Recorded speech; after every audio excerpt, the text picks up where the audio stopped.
우리가 지난 시간에 순이 무엇인지에 대해서 두 가지를 나누었었는데요.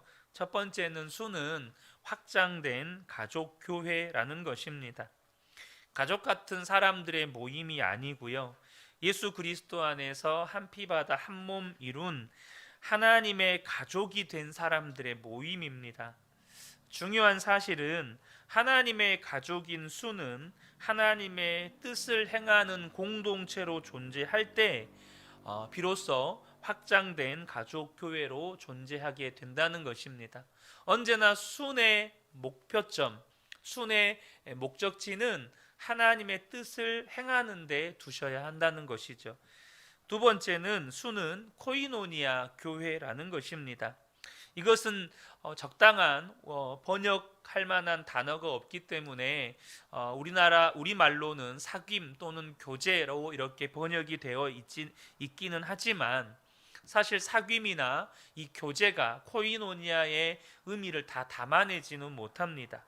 이 코이노니아는 그리스도 안에서 성도된 사람들이 정말로 사랑과 믿음과 믿음 안에서 교제하는 것이고, 또 그로 말미암아 그 성도들 안에 정말로 평안과 기쁨을 누리게 되는 이 모든 이 의미가 함축되어 있는 것이 이 코이노니아입니다. 그러기 위해서는요, 순에서는 언제나 삶으로 살아낸 말씀이 나누어져야 합니다. 그래서 순모임을 통해서 언제나 말씀이 흥황하여 세력을 얻는 일이 있어야 돼요. 우리가 당장요, 어떤 모임을 하잖아요. 그 모임이 돈이 그 모임의 어떤 핵심적인 요소다. 그러면 언제나 그 모임의 목적지는 돈입니다. 어떻게 하면 돈을 잘 벌까? 어떻게 하면 돈을 많이 벌까? 이거예요. 어떤 모임이 그 모임을 만들어주는 연결끈이 예를 들면 스포츠다. 그러면 그 모임을 하면 할수록 계속해서 사람들의 관심사는 그 스포츠에 있기 때문에 어떻게 하면 이걸 좀 더 잘할 수 있을까? 어떻게 하면 우리 팀이 거기에서 이 게임을 이길 수 있을까? 이렇게 되는 거예요. 마찬가지로 여러분 수는요, 언제나 그 순모임의 결과로 말미암아서 말씀이 세력을 얻으셔야 합니다. 성도님들의 심령 안에 순모임 안에 말씀이 세력을 얻고 말씀이 흥황해야 한다는 거죠. 그래서 우리 성도님들이 순모임이 바른 방향으로 가고 있는가를 보실 때 나는 이 순모임을 통해서 기쁨과 평안을 얻는가, 또 우리 순모임 안에 말씀이 세력을 얻고 이렇게 흥황하고 있는가, 이것을 보셔야 한다는 것입니다. 자, 오늘은 두 번째 시간으로 이 순모임이 무엇인지에 대해서 두 가지를 더 나누기를 원하는데요. 그 세 번째는 여러분 강의 안에 보시면 수는 만인 제사장 교회라는 것입니다. 루터의 종교개혁이 남긴 가장 중요한 이 성경적인 유산은 만인 제사장직의 발견입니다. 베드로전서 2장 9절의 말씀 우리 같이 한번 읽어볼까요? 그러나 너희는 택하신 족속이요 왕같은 제사장들이요 거룩한 나라요 그의 소유가 된 백성이니 이는 너희를 어두운 데서 불러내어 그의 기이한 빛에 들어가게 하신 이의 아름다운 덕을 선포하게 하려 하심이라. 계시록 1장 6절입니다. 함께 읽습니다. 그의 아버지 하나님을 위하여 우리를 나라와 제사장으로 삼으신 그에게 영광과 능력이 세세토록 있기를 원하노라. 아멘. 지금 사도 베드로나 또 사도 요한이나 예수를 믿는 성도들을 향하여서 뭐라고 지칭하냐면 제사장이라고 지칭합니다. 특별히 베드로 사도는 그냥 제사장도 아니고 왕 같은 제사장이라고 표현을 합니다. 구약 시대에는 왕, 제사장, 선지자는 전부 다 구분이 되어 있었어요. 그러니까 한 사람이 제사장이나 선지자나 또 왕의 직책을 겸임할 수가 없었습니다. 엄격하게 구분이 되어 있었어요. 그런데 신약 시대에 들어서 예수 그리스도의 십자가의 은혜로 말미암아 우리에게 주신 놀라운 축복이 뭐냐면, 놀라운 직분이 뭐냐면 우리는 이 땅에서 왕이요 선지자요 제사장으로서 살아갈 수 있게 되었다는 겁니다. 물론 이 부분에 대해서 여러분 오해하시면 안 되는데요. 먼저 우리가 이것을 좀 더 이해하려면 좀 구약 시대의 배경을 조금 이해할 필요가 있습니다. 구약 시대에는요, 성전 일은 레위 지파의 남자들만 섬길 수가 있었습니다. 또한 제사장은 그 레위인 중에서도 아론의 자손들에게만 계승이 되었습니다. 다윗 왕도 성전에서 이렇게 찬송을 담당하는 성가대를 세울 때 레위 지파에서만 선택을 해서 이 성가대로 세우게 됩니다. 무엇보다도 이 제사장들 가운데 오직 대제사장만 1년에 한 차례 지성소 안으로 들어가서 하나님 앞에 나아갈 수 있었습니다. 이렇게 구별된 사람들에게만 성전 일과 또 하나님께 나아가는 이 구약의 전통이 이 중세 카톨릭으로 그대로 계승이 됩니다. 오히려 더 강화가 되었다고 봐야겠죠. 무슨 말이냐? 중세 카톨릭에서는 성경은 오직 성직자들, 그러니까 신부들만 볼 수 있었습니다. 그것도 라틴어로 번역된 성경만 보았습니다. 그러니까 각 나라의, 예를 들면 영어나 독일어나 또 프랑스어나 이런 각 나라의 언어들로 성경이 번역되지 않았어요. 그러니까 일반 시민들은, 카톨릭은 미사라고 하죠. 미사를 드리러 가도 신부가 라틴어를 사용하니까 무슨 말인지도 모르고 이렇게 예배를 참석하는 경우가 많았어요. 물론 라틴어를 사용하는 나라에서는 그 미사의 내용들을 알아먹지만 영어권, 독일어권, 또 프랑스어권 이런 나라들은 모르는 거예요. 무슨 말인지. 신부 혼자 떠들고 있는 겁니다. 그래서 이 사람들이 성경을 읽는다는 건 상상할 수도 없었어요. 여러분 혹시 더 북이라는 뮤지컬을 보셨습니까? 거기에서 이 라틴어 성경을 각 나라의 언어로 번역하기 위해 얼마나 많은 사람들이 순교했는지 모릅니다. 그런데 이러한 카톨릭의 전통이 또 개신교회 안에도 여전히 영향력이 남아 있어서 일단은 이것이 카톨릭의 영향이 전부다라고 말할 수는 없지만 많은 성도님들이 주일날 설교를 통해서 성경을 듣는 것이 거의 성경을 보는 전부입니다. 제가 얼마 전에 새벽 예배 때도 말씀을 드렸지만 거의 절반에 가까운 성도님들이 평생에 성경을 스스로 안 읽는데요. 절반에 가까운 성도님들이 스스로 성경을 펴서 성경을 안 읽는다는 거예요. 또 교회의 사역에도 잘 참여하지 않죠. 그런데 이 루터의 종교개혁은 말 그대로 구별된 사람만이 제사장이 아니라 예수를 믿는 모든 성도들이 하나님의 제사장인 것을 깨우쳐 주었어요. 그래서 여러분 이번 항목에 보시면 이 만인 제사장직이 가지고 있는 크게 두 가지 의미가 있는데 그 첫 번째는 뭐냐 하면 모든 성도가 직접적으로 하나님께 나아갈 수 있게 되었다는 거예요. 두 번째는 모든 성도가 하나님으로부터 직접 소명을 받아서 사역을 할 수 있게 되었다는 겁니다. 물론 그 전부터 그랬어요. 근데 이 중세 카톨릭 1000년의 시간 동안 성도들은 언제나 어떻게 해서 하나님께 나아갈 수 있었습니까? 신부를 통해서만 하나님께 나아갔고 신부를 통해서만 하나님의 말씀을 들었어요. 여러분 그 밑에 그 약간 사선으로 되어 있는 글씨 있잖아요. 우리 같이 한번 읽어보았으면 좋겠습니다. 시작. 첫 종교개혁이 사제의 손에 있던 성경을 평신도의 손에 건넨 사건이었다면 제2의 종교개혁의 과제는 아직도 사제의 손에만 있는 사역을 평신도의 손에 돌려주는 사건이어야 한다. 그 메시지가 한 1900년대 후반, 그러니까 1990년대, 2000년대 이렇게 들어서면서 각 교회, 전 세계 교회에 이러한 메시지들이 이렇게 선포되기 시작했습니다. 여러분 우리가요, 예수님께서 십자가에서 죽으실 때 우리의 모든 죄의 문제가 해결되었다는 건 믿으시죠? 그것은 하나님과 우리 사이에 죄로 인하여서 막힌 담을 예수님께서 완전히 허무셨다는 것을 의미합니다. 그래서 에베소서 2장 16절을 보면 또 십자가로 이 둘을 한 몸으로 하나님과 화목하게 하려 하심이라. 십자가로 이 둘을 한 몸으로, 여기서 이 둘을 한 몸으로 만든다는 것은 유대인과 이방인을 한 몸으로 만든다는 뜻입니다.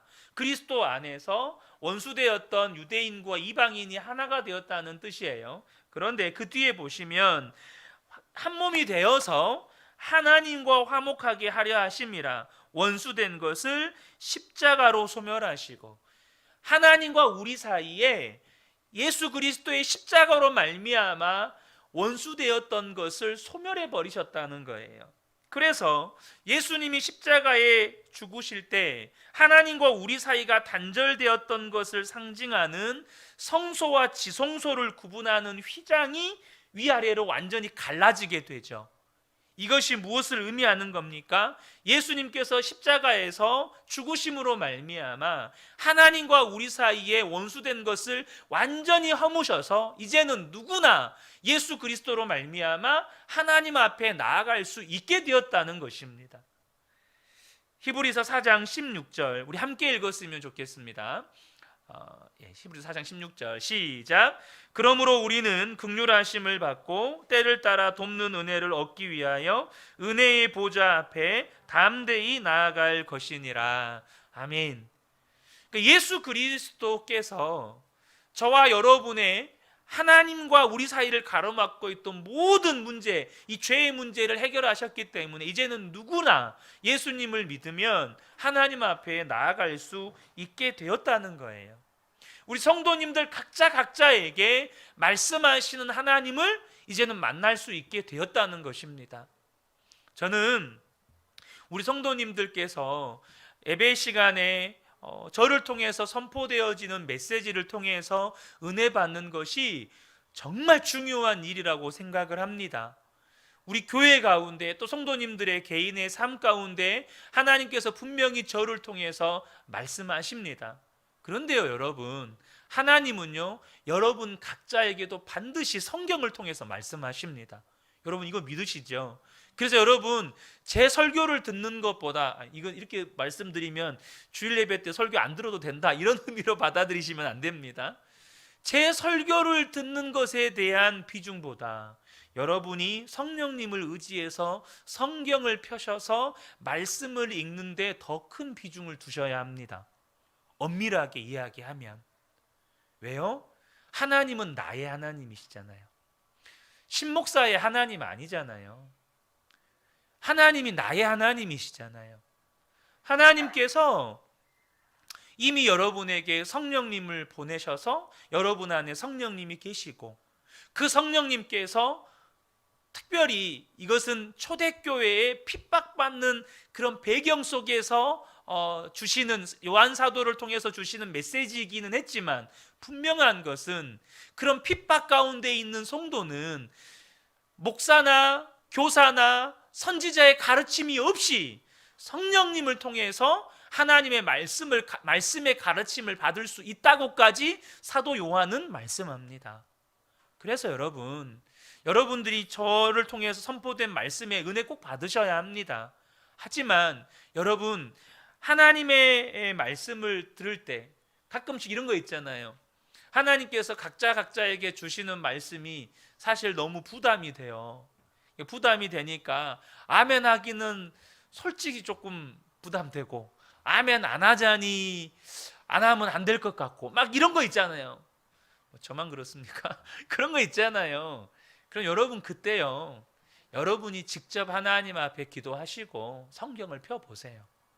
그럼 하나님이 반드시 말씀해 주십니다. 하나님, 이거 진짜입니까?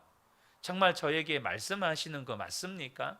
오늘 목사님 통해서 이런 말씀 주셨는데 정말 하나님이 말씀하신 거 맞다면 정말 나에게 성경 말씀을 통해서 말씀해 주세요. 하나님 반드시 말씀해 주십니다. 하나님 살아계신 하나님이시니까. 그러므로 여러분, 저와 여러분들이 그렇게 하나님 앞에 나아갈 수 있어요. 또 한 가지는, 그렇기 때문에 우리 성도님들 한 분 한 분은 하나님으로부터 직접 부르심, 바로 소명을 받아서 각자의 부르심과 은사를 따라서 사역을 할 수 있다는 겁니다. 하나님께서 여러분 각자에게 내가 너를 통해서 이 일을 하고 싶단다, 내가 너를 통해서 너희 가정 가운데, 또 우리 그 은혜 교회 가운데, 혹은 여러분의 삶의 현장 가운데 내가 너를 통해서 이렇게 하고 싶단다, 하나님 말씀하신다는 겁니다. 물론 여기에서 여러분들이 오해하시면 안 되는 것이, 그러면 하나님으로부터 이렇게 소명을 받아서 사역을 할 수 있게 되었다는 말은 오직 하나님과 나와의 관계를 통해서만 소명을 확인해야 된다, 이런 의미는 아닙니다. 무슨 말이냐면, 여러분들이 하나님의 부르심을 받아서 어떤 소명을 받을 수 있잖아요. 또 그 소명에 따라서 더 구체적으로 어떤 사명들을 주실 수 있어요. 그런데요, 그러한 사명들은 반드시 공동체를 통해서 확인하셔야 합니다. 에베소서 4장 11절 12절의 말씀을 보면요, 어떤 사람은 사도로, 어떤 사람은 선지자로, 어떤 사람은 복음 전하는 자로, 어떤 사람은 목사와 교사로 삼으셨으니, 여기서 말하는 이 오중직은 사실 초대교회에서 교회의 지도자들을 말하는 겁니다. 그런데 이 지도자들이요, 무슨 일을 합니까? 성도를 온전하게 하여 봉사의 일을 하게 하며 그리스도의 몸을 세우려 하심이라. 성도로 하여금 온전하게 세워서 봉사의 일을 하게 하는데 누가 필요해요? 교회의 지도자들의 가르침과 권면과 도움이 필요하다는 말입니다.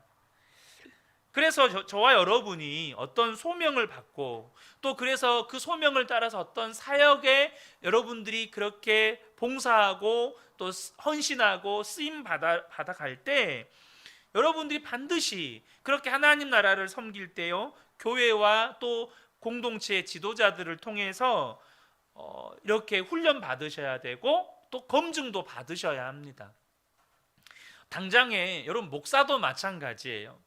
여러분, 목사들 중에 이단이 있습니다. 어떤 사람들이 이단일까요? 자기가 자기를 안수해서 목사가 된 사람들이 있어요. 여러분, 그런 말 들어보신 적 있죠? 하나님이 나를 목사로 부르셨다, 하나님으로부터 그렇게 소명을 받았대요. 그래서 자기가 자기를 안수해가지고 그때부터 목사를 해요. 대표적으로 신천지 이만희가 그러잖아요. 구원파의 박옥수 씨가 그러잖아요. 여러분, 제가 목사로 부르심을 받았습니다. 그럼 그때부터 목사입니까? 어떻게 하죠? 반드시 검증을 받아야 돼요. 내가 정말로 목사로 부르심을 받은 게 맞는가 검증을 받습니다. 어디에서 받습니까? 먼저는 신학교에서 받습니다. 신학교에서 훈련을 통해서 목사의 자질을 검증받아요. 또 어디에서 훈련 받습니까? 교회에서 사역을 통해서 또 목사의 자질을 검증받습니다. 그래서 그 사람이 목사로서 자질이 있는지, 그 사람이 목사의 사역을 할 때 열매가 있는지, 이런 것들을 검증을 통해서 이 목사는 어떻게 되는 겁니까? 그렇게 그 일정의 과정을 거치면 노회에서 임명을 해주는 겁니다. 안수를 해주는 거예요. 마찬가지죠. 우리 성도님들도 마찬가지입니다. 여러분들이 어떤 부르심을 받고 그렇게 교회 안에서 봉사의 일을 하게 될 때 반드시 그것은 이렇게 교회를 통해서 세움 받으셔야 한다는 거예요. 그런데 문제는 아까 제가 좀 전에 말씀드린 것처럼 이 구약 시대, 그리고 중세 카톨릭으로 이어진 이 전통, 소수의 성직자들, 소수의 리더들에 의해서 어떤 사역이나 또 교회 안에서의 모든 어떤 것들이 집중된 것처럼, 사실 개신교 안에서도요, 그런 영향들이 남아서 목회자나 소수의 리더들이 거의 대부분의 사역을 어떻게 보면 독점한다고 표현을 해야 될까요? 그렇게 되어지고 있어요. 흔히 그런 표현을 씁니다. 전통 교회에서는 20%의 리더들이 그 80%의 사역을 감당한다고. 우리 여러분, 파레토의 법칙이라는 말 들어보셨죠? 20%의 이 경제 시장에서 사용되는 이 용어거든요. 20%의 사람들이 80%의 부를 이렇게 소유하고 있다는 거예요. 그래서 이 80%의 사람들이 20%의 사람들에게 빌부터 산다는 거예요. 그런데 교회 안에서도 20%의 사람들에게 모든 사역과 봉사가 집중이 되다 보니까 20%의 소수의 리더들은 지쳐가는 거죠.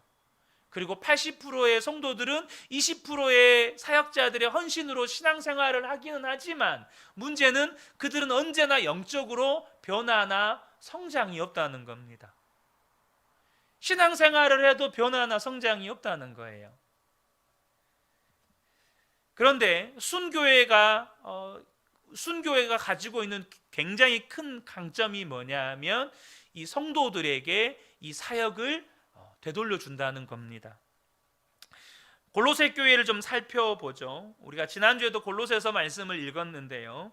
이 골로새 교회의 지도자였던 빌레몬을 먼저 보도록 하겠습니다. 빌레몬서 1장 1절인데요. 그리스도 예수를 위하여 갇힌 자 된 바울과 및 형제 디모데는 우리의 사랑받는 자여 동역자인 빌레몬이라고 표현할 때 이 빌레몬을 사도 바울의 뭐라고 이야기합니까? 동역자라고 말씀합니다. 저는 우리 근혜교회 모든 성도님들이 저의 동역자가 되기를 간절히 축복합니다. 여러분들은 목사의 동역자가 되셔야 합니다. 또 아키뽀를 보죠. 빌레몬서 1장 2절을 보면 자매 아비아와 우리와 함께 병사된 아키뽀라고 표현을 하죠. 이 아키뽀는 빌레몬과 아비아 사이에서 태어난 아들인데요, 그를 그리스도의 군사, 병사라고 표현합니다. 그래서 사도 바울이 이 아키뽀에게 명령하는 말이 있어요. 골로새서 4장 17절인데요. 아키뽀에게 이르기를 주 안에서 받은 직분을 삼가 이루라고 하라. 주 안에서 받은 직분을 이루라. 너에게 주어진 그 직분을 이젠 너의 사명으로 여기고 너를 부르신 그날까지 그 직분의 사명을 감당해라 라고 지금 사도 바울이 명령형으로 권면하고 있습니다. 여러분, 순교회에는요, 우리 성도님들이 주님의 몸된 교회의 부르심을 받았다라는 말은 뭘 의미하냐면 여러분 각자가 주님의 몸된 교회의 지체라는 겁니다. 그러니까 어느 한 분도 역할이 없는 분이 없다는 거예요. 어느 한 분도 역할이 없는 분이 없어요. 그런데 이 순교회가 우리 성도님들의 그러한 역할을 찾아준다는 겁니다. 그래서 5번에 보면 순교회 안에서 은사에 따라서 모든 지체에게 봉사직을 맡겨 직분을 수행하는 것은 만인 제사장 교회를 이루는 아주 중요한 열쇠이다 라고 지금 여러 개 표현을 해두었죠. 무슨 말이냐면 순교회 안에서 각자의 은사를 쫓아서 기본적으로 지금 순장님과 부순장님들은 있으실 거예요. 그런데 거기에 전도 리더, 친교 리더, 중보 기도 리더, 찬양 리더 이런 식으로 은사를 따라서 그렇게 사역, 봉사의 사역을 감당할 수 있도록 그렇게 세워져야 한다는 겁니다. 자, 네 번째, 수는 전도지향적 교회라는 것입니다. 거듭해서 말씀을 드리지만 수는 생명의 기본 단위이자 최소 단위입니다. 수를 이해할 때 여러분들이 세포라는 단어, 셀이라는 단어로 이해하시라고 말씀을 드렸었죠. 그런데 여러분, 그럼에도 불구하고 이 순의 존재 이유는 성장이 아니라 분순입니다. 분순. 잘 아셔야 돼요. 세포는요, 세포 자체의 성장을 위해서 존재하지 않고 세포는 분열을 위해서 존재합니다. 아마 여러분들 다 학창시절에 과학을, 생물 배우셨으니까 이 말이 무슨 말인지 다들 이해하실 겁니다. 생명체는 기본적으로 세포로 구성이 되어 있죠. 근데 그 생명체가 이렇게 자라갈 때 세포 하나하나의 사이즈, 크기가 커져서 이 생명체가 성장하는 게 아니고 어떻게 크죠? 이 세포가 한 개였던 세포가 두 개로, 두 개였던 세포가 네 개로, 이렇게 세포 분열을 통해서 세포의 개체수가 많아져서 생명체는 성장한다는 겁니다. 마찬가지로 교회의 기초 공동체인 순은 순 자체의 성장에 존재 이유가 있지 않고, 그 순이 분열을 해서 분순함을 통해서 교회가 함께 성장해 가는데 여러분, 이 존재의 이유가 있다는 겁니다. 여러분, 세포가 이 세포 자체가 커지면 어떻게 되죠? 세포가 분열을 하지 않고 세포가 커져요. 세포가. 그것을 종양 혹은 암이라고 하는 겁니다. 이게 악성 종양일지 이게 무슨 이제 양성 종양일지는 뭐 검사해 봐야 알겠지만, 우리 흔히 뭐 사마귀, 또 우리 몸에서 혹 같은 거 다 뭐죠? 다 종양의 일종이죠. 뭡니까? 그것이 주변의 양분을 빨아들여 가지고 그 세포가 기하급수란 표현이 좀 맞는지 모르겠지만 커지는 거예요. 그래서 여러분, 이렇게 암 수술할 때 그 암세포에 뭐가 엄청나게 많죠? 혈관들이 엄청나게 많이 붙어 있죠. 왜죠? 주변에 양분을 빨아들이려고 혈관들이 암세포 주위에 이렇게 몰려 있어요. 이렇게 이 세포 자체가 커지는 것의 특징입니다. 그러면 여러분, 순 자체가 성장이 돼버리면 어떻게 될까요? 그것이 고린도 교회 안에서 파벌이 생기잖아요. 바울당, 바울파, 또 바나바파, 또 예수파, 뭐 베드로파, 이렇게 파벌이 생겨요. 여러분, 순이 커지면 고린도 교회의 파벌과 같이 이렇게 세력이 된다는 겁니다. 제가 처음으로 섬겼던 교회에, 거기는 30년 전통교회로 오다가 이제 함께 섬겼던 목사님을 통해서 이게 순교회로 개편해 가는 과정 가운데 많은 이제 이렇게 좀 변하는 과정 가운데에서 많은 문제들이 있었습니다. 그런데 이 교회 안에 한 장로님이 교회 내에서 자기를 따르는 사람들이나 혹은 새가족으로 등록을 하면 자기 사람으로 만들기 위해서 자기 순에다 이렇게 데리고 가는 거예요. 그러니까 이제 숫자가 늘어나니까 이 순장이셨던 장로님의 세력화가 되는 거예요. 아까도 말씀드렸지만 뭐가 흥왕해야 된다고요? 말씀이 흥왕해야 된다는 거예요. 말씀이 세력을 얻어야 돼요. 근데 그 장로님이 세력을 얻으시는 거예요. 그래서 이제는 한 순에서 모이기가 너무 많아지니까 순장님 임의로 순을 나눴어요. 세 개의 순으로 나눠서 순장님이 추천해서 세 분의 순장님을 세우고, 그분은 교회에서 있지도 않는 대표 순장이라는 직함을 자체적으로 만들어서 그 순에서는 세 분의 순장님과 대표 순장님이 있었어요.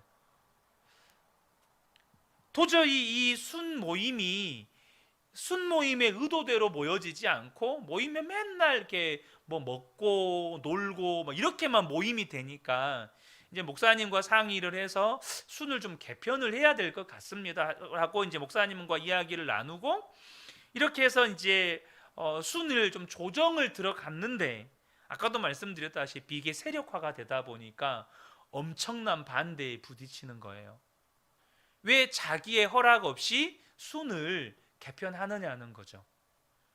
왜 자기의 허락도 받지 않고 순을 개편하느냐는 거예요.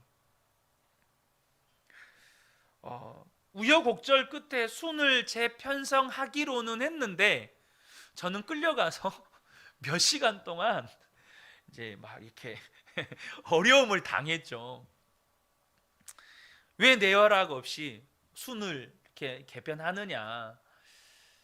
여러분, 이렇게 순이요,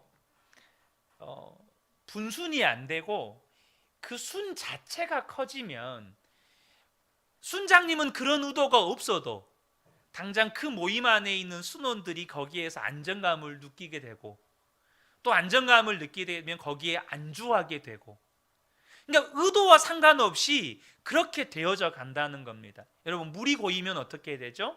물은 썩습니다. 이게 본인의 의사와는 상관이 없어요. 그렇게 되어져 가는 거예요. 그래서 반드시 생명은요, 여러분, 분순을 하셔야 돼요. 낫는 일이 되어져야 한다는 겁니다. 이 낫는 일이 안 되면 거기에서 여러분 변질이 일어나는 겁니다. 그런데 이 골로새 교회는요, 공동체 초기부터 열매를 맺었다고 바울 사도는 이야기를 합니다. 그래서 이 사도 바울은 끊임없이 이 골로새 교회에게 그리스도의 비밀을 전할 것을 권면을 해요. 골로새서 1장 6절을 보면 이 복음이 이미 너희에게 이름에 너희가 듣고 참으로 하나님의 은혜를 깨달은 날부터 너희 중에서와 같이 또 온 천하에서도 열매를 맺어 자라는도다. 그러니까 골로새 교회는 처음부터 계속해서 전도의 열매가 있었어요. 그러니까 사도 바울이 또 권면을 하는 겁니다. 단지 너희들 안에 너희 골로새 교회가 커지는 것에 안주하지 말고 뭘 당부하는 거죠? 그리스도의 비밀 십자가 복음을 계속해서 전하라는 거예요. 4장 3절부터 6절을 보면 또한 우리를 위하여 기도하되 하나님이 전도할 문을 우리에게 열어주사 그리스도의 비밀을 말하게 하시기를 구하라. 내가 이 일 때문에 매임을 당하였노라. 그리하면 내가 마땅히 할 말로서 이 비밀을 나타내리라. 외인에게 대해서는 지혜로 행하여 세월을 아끼라. 너희 말을 항상 은혜 가운데서 소금으로 맛을 냄과 같이 하라. 그리하면 각 사람에게 마땅히 대답할 것을 알리라. 사도 바울을 위해서 이 비밀을 담대하게 전하게 해달라고 기도를 요청하면서 너희들도 그렇게 복음을 전할 수 있도록 너희가 은혜 가운데서 소금으로 맛을 냄과 같이 복음을 전하도록 그렇게 구하라는 겁니다. 사랑하는 성도 여러분, 수는요 언제나 여러분 전도 지향적으로 나가셔야 돼요. 새로운 영혼이 들어오고 계속해서 그 영혼으로 새로운 영혼이 더해질 때 또 적정한 숫자가 되면 또 놔두고 이렇게 가셔야 한다는 겁니다.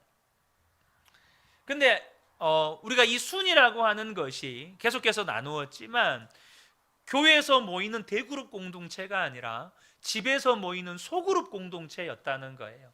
이렇게 이 순이 집에서 모이는 교회가 되면 성전에서 모이는 교회보다 전도에 유리한 점들이 있습니다.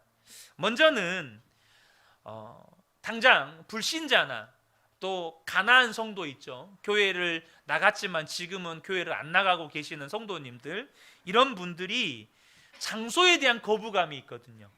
예배당이라고 하는 장소에 대한 거부감이 있는데 여러분 가정에서 이렇게 소그룹으로 모이고 꼭 가정이 아니더라도 뭐 커피숍에서도 만날 수 있겠죠. 이렇게 소그룹으로 모이게 되면 그런 장소에 대한 거부감을 현저하게 줄일 수 있게 됩니다. 두 번째는 뭐냐면 비슷한 맥락이긴 한데요.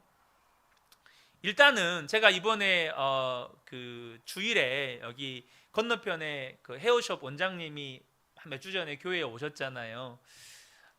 이렇게 와주신 것도 너무 감사하고 또 이렇게 계속 왕래하면서 교제를 하고 있는데 이분에게 교회는 정말 불편한 장소더라고요. 이거 어쩔 수 없는 거예요. 이 교회를 한 번도 안 와보신 분에게 이 예배당이라고 하는 공간은 너무너무 불편한 장소예요. 그러다 보니까 편하게 계세요. 편하게 계셔집니까? 절대 편안하게 있을 수가 없어요. 불편해요. 그런데 집에서 이렇게 우리가 소그룹으로 모이게 되면 편안하고 안정된 분위기를 제공할 수 있다는 겁니다. 그러니까 그분들이 그냥 자기 집과 다른 성도의 집이 사실 별반 차이점이 없잖아요. 완전히 공간이 새롭게 바뀌는 건 물론 다른 분들의 집에 간다는 것이 그래도 불편함은 있지만 교회가 주는 이 어떤 생소함, 교회가 주는 낯섦과는 차원이 다른 이런 편안하고 안정된 분위기에서 모임을 할 수 있다는 겁니다. 또 세 번째는 뭐냐면 우리가 예배당에 모이잖아요. 우린 주일에 식사를 하지만 예배당에서 소그룹이 모여서 식사를 한다거나 티타임을 한다거나 이런 교제가 사실 조금 어려운 부분들이 있습니다. 그런데 가정에서 하면 이런 불신자들과 식사도 할 수 있고 티타임을 가질 수도 있고 하면서 좀 더 친밀감을 형성할 수 있다는 거예요. 끝으로 우리가 대그룹 예배는요, 우리가 지금 이렇게 적은 규모의 예배당 안에 모여서 이렇게 예배를 드리고 또 제가 예배를 인도를 하잖아요. 그럼에도 불구하고요, 여러분, 대그룹 예배는요 한 영혼에 집중이 잘 안 됩니다. 여러분도 마찬가지죠. 한 영혼에 집중이 안 돼요.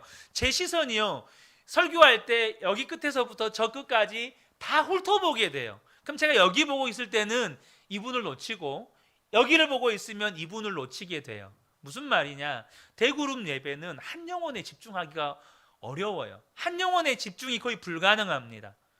소그룹으로 모이면 한 영혼에 집중이 돼요. 그분에게 모든 관심을 쏟을 수 있고 그분을 집중적으로 섬길 수 있게 되죠. 저는 아직은 생각만 하고 있습니다. 사실 우리가 궁극적으로는 순모임은 사실 집에서 모이셔야 해요. 왜냐하면 무엇보다도요, 저는 이 부분에 대한 이야기를 또 나중에도 나눌 수 있는 기회가 있었으면 좋겠는데요, 저와 여러분 안에 이 부분에 대해서 믿음이 바뀌었으면 좋겠다라는 생각이 듭니다. 현대 교회로 이렇게 현대 사회로 바뀌면 바뀔수록 이게 핵가족화되고 또 이런 그 개인주의가 워낙 중요시 여겨지다 보니까 집을 오픈해서 손님을 맞이한다는 것이 사실 모든 성도님들에게 불편한 일입니다. 사실 그렇죠. 딴 때보다 청소도 더 신경 써야 되고 안 하던 정리도 더 신경 써서 해야 되고 또 그 음식도 나름대로 또 이렇게 신경 써서 뭔가를 또 준비하려고 하고 이런 게 있잖아요. 그런데요, 여러분, 그거 아십니까? 믿음의 사람들, 하나님의 사람들은 하나님의 복을 소유한 사람들입니다. 하나님께서 아브라함에게 약속을 주실 때 내가 너를 복의 근원 삼겠다, 내가 복으로 삼겠다, 그래서 너를 축복하는 사람을 내가 너를 통해서 축복할 것이고 너를 저주하는 사람을 너를 통해서 내가 저주할 것이다, 이렇게 아브라함을 축복의 사람으로, 복의 사람으로 하나님께서 그렇게 약속하셨습니다. 이 약속은 예수를 믿는 모든 성도님들에게 주어진 약속입니다. 그래서 여러분, 가정을 오픈해서 성도님들과 함께 이렇게 모임을 한다는 것은 여러분 가정에 복을 받아들이는 것입니다. 이것을 분명하게 아셨으면 좋겠어요. 그 복을 가진 사람들과 함께 모여서 하나님을 찬양하고 함께 기도하고 또 말씀을 나누고 사랑으로 섬기고, 여러분, 우리가요 성경에 보면 그런 거 있잖아요. 사도 바울이 얼마나 영성이 있었던지 사도 바울의 겉옷만 가지고 가서 덮어도 병이 낫고 귀신이 쫓겨나갔습니다. 혈루증 앓은 여인이 예수님의 옷자락만 만져도 여러분 혈루병이 나아버렸어요. 마가의 다락방에 120명이 모인 그 성도들, 그 마가의 다락방, 각 사람 위에 성령님이 임하셨을 때 그곳에 모인 모든 사람들이요 바람 같은 불 같은 성령님을 그곳에서 경험합니다. 이 말은 그 공간 안에 있는 영적인 분위기가 성령님으로 완전히 압도되었다는 말입니다. 여러분, 저는 여러분의 가정, 여러분들이 거하는 가정이요 그러한 영적인 분위기가 되기를 축복합니다. 성령님이 늘 거하셔서 역사하시는 그런 영적인 분위기가 형성되어 있는 것, 여러분, 그것은 한 사람에 의해서 잘 되어지지 않습니다. 물론 저희가 얼마 전에 작년 12월 마지막 주 수요일에 우리가 영화 봤었죠. 여러분 기억나시죠? 그 영화 제목이 뭐였죠? 워룸이라는 영화. 매일매일 기도하는 그 할머니가 기도하는 그 방에 영화가 끝날 때 목사님 부부가 그 집을 사러 왔는데 그 기도방을 들어갔다 나왔다 하면서 그 분위기가 다름을 느끼잖아요. 그런 은혜가 있어요. 저는 여러분의 가정이 그러한 영적인 분위기, 사랑의 분위기, 용서의 분위기, 성령님의 임재가 충만한 분위기, 그것은 무엇으로 만들어질까요? 복의 사람들이 모여서 예수의 생명을 가진 예수의 사람들이 모여서 함께 예배하고 기도하고 찬양할 때 그러한 영적인 분위기가 가정 안에서 만들어지는 겁니다. 그래서 저는 이제 매주 이렇게 성도님들 가정을 돌아가면서 순모임을 하는 것이 너무 번거로우면 적어도 한 달에 한 번 정도는 성도님들 가정을 한 번씩 돌아가면서 가정에서 순모임을 했으면 좋겠다, 이런 마음을 사실 가지고는 있습니다. 그것이 여러분들에게 조금 이동하는 시간, 또 각 가정에서 하실 때는 이런 여러 가지 번거로움이 있지만 여러분의 가정이 누리게 될 복과는 비교가 안 되는 엄청난 은혜입니다. 그래서 이제는 이 모임이요, 전도지향적으로 가려면 반드시 축복의 리스트, 이거를 활용하셔야 돼요. 아마 이제 우리 순모임을 일찍이 경험해 보신 분들은 아시겠지만 각자가 개인별로 전도 대상자들을 정해놓고 그 전도 대상자를 순모임 안에서 나누고 그것을 리스트로 작성해서 순모임 때마다 함께 기도하는 겁니다. 사실 여기 보면 빈 방석, 빈 의자라고 되어 있죠. 그래서 우리 이제 교회에서 하실 때는 의자 하나를, 이렇게 빈 의자를 하나 두시면 좋을 것 같아요. 또 우리 남자순 같은 경우는 저기 검도장에서 할 때 빈 자리를 하나 두시고 그 자리가 여러분들이 지금 기도하고 있는 전도 대상자 한 분이 그 자리에 나와서 함께 예배하고 함께 순모임하고 함께 예수 그리스도의 십자가 은혜를 나눌 수 있도록 여러분들이 그렇게 순모임 때마다 기도의 시간을 가지시면 좋겠습니다. 끝으로 여러분들이 이것은 좀 이제 우리가 순교회로 갈 때 여러분들이 전통교회와 순교회가 이런 부분에서 차이가 있구나라는 것을 좀 아시면 좋겠습니다. 자, 보시면 전통교회 모임 장소가 어디죠? 항상 예배당이었습니다. 물론 저도 어렸을 때 저희 교회가 전통교회였지만 구역 예배라는 걸 했어요. 근데 구역 예배 또한 장소만 바뀌었을 뿐 주일에 드리는 예배의 연장선이었습니다. 구역장님 되시는 장로님이나 안수집사님들이 오셔서 똑같이 예배 인도를 하시고 끝나면 간식 먹고 헤어지는 거, 그렇게 예배가 됐었어요. 그러니까 똑같은, 어떻게 보면 장소만 바뀌는 예배였죠. 근데 순교회의 모임 장소는 사실 가정입니다. 각 가정. 자, 모임의 구조는요, 전통교회는 대그룹으로 다수가 모여요. 그런데 순교회는 소그룹으로 모입니다. 저는 이제 적정선이 7, 8명 이상을 안 넘어갔으면 좋겠어요. 한 순의 숫자가 7, 8명을 절대 안 넘어갔으면 좋겠습니다.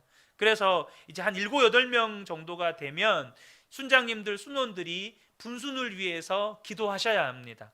그래서 기도하시면서 당장에 분순을 한다 이런 게 아니고 7, 8명이 넘어가면 일단 시간부터가 많이 걸리고 또 나눔도 시간에 어떤 제한을 받다 보면 나눔도 제한을 받아요. 그래서 이제 그 부분들은 당장에 이루어질 일은 아니지만 그 부분은 여러분들이 마음에 생각을 하고 계시면 좋겠고요.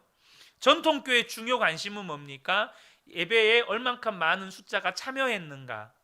그래서 성도 수를 관리하는 거예요. 결석했으면 그 주일날 오후 혹은 월요일날 반드시 다 확인 전화해가지고 무슨 이유로 못 나왔는지 다 점검하고 그 주에 신방하고 이렇게 했습니다. 그런데 순교회는요, 주요 관심이 한 영혼을 섬기는 데 있습니다. 한 영혼이 온전한 그리스도인으로 세워져 가는 데 관심이 있어요. 자, 시간 사용은 어떻습니까? 전통교회는요, 예배 시간에 한 7, 80%가 설교에 할애가 되죠. 설교. 목사의 설교에 할애가 됩니다. 근데 순교회에서는요, 그 7, 80%의 시간을 말씀을 나눔에 사용이 됩니다. 은혜를 나누고 삶을 나누고 말씀을 나누는 이 나눔에 사용이 돼요. 그러니까 이 순교회와 전통교회에 대한 이 구분, 이해를 저와 여러분들이 분명히 하시면 좋겠습니다.